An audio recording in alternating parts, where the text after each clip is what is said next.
News for you. Hong Kong airport suspends check-ins amidst ongoing protests. The disruption comes as Amnesty International accuses police in the former British colony of using excessive force to quell the weeks-long demonstrations. Hong Kong International Airport on Monday suspended check-ins for all flights as protesters again descended on the global hub. The disruption came as international rights group Amnesty International said police in the former British colony had used excessive force to try and quell the weeks-long protests. In Beijing, Chinese officials ratcheted up the rhetoric, saying that Hong Kong had reached a critical juncture.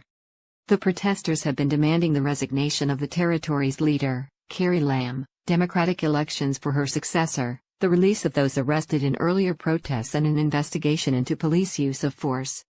Thousands of activists crowded into the arrivals hall, shouting, "No rioters, only tyranny." Airport officials told NBC News in an emailed statement that their operations had been seriously disrupted as a result of the protest. Passenger flight operations have been fully suspended since around 3:30 p.m. local time, 3:30 a.m. ET.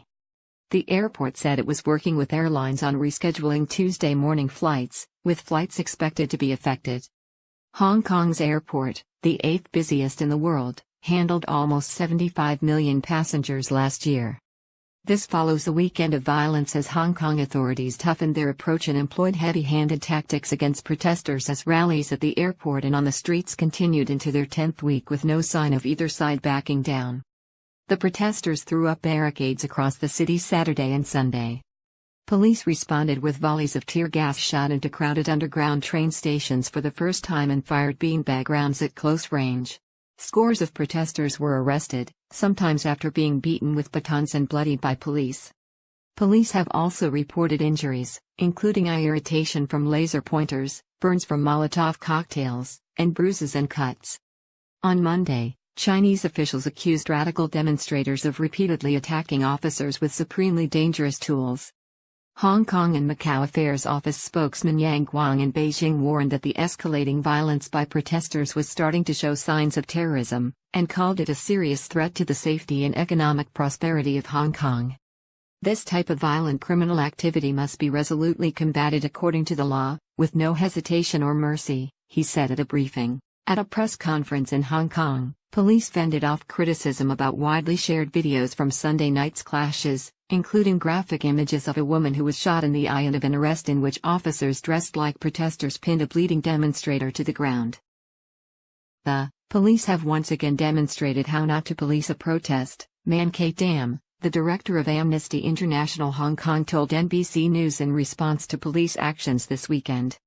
Any heavy-handed policing approach will only increase tension and provoke hostility, leading to the overall escalation of the situation, he said. Also Monday, Hong Kong police demonstrated water cannons and specially equipped armored cars. Police have never used the devices since two were bought in the wake of pro-democracy protests in 2014, but Monday's demonstration used one to blast at dummy targets at a training facility.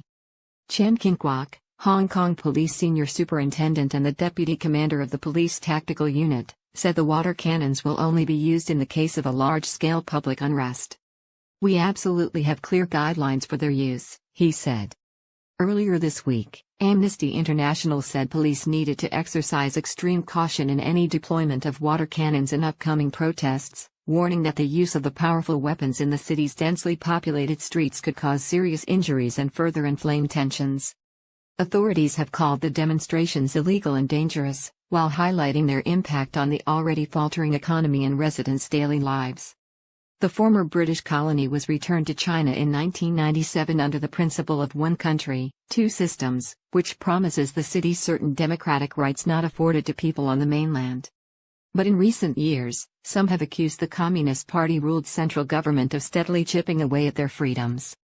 The most recent protests began in opposition to a bill allowing extradition to mainland China, but have morphed into a generalized show of unhappiness at police brutality, dissatisfaction with local governance and Beijing's tightening control of the island.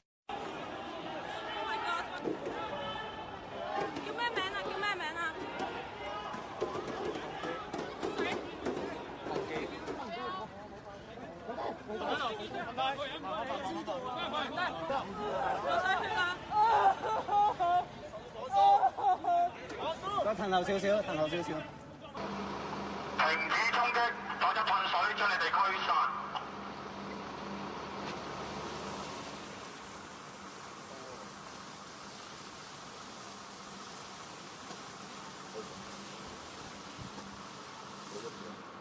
You are not a friend to the court。你夠膽講你唔識啲黑社會，唔係叫啲黑社會做嘢？我梗係可以夠膽講啦。我一啲都冇搞錯，你搞錯嚟！搞錯你！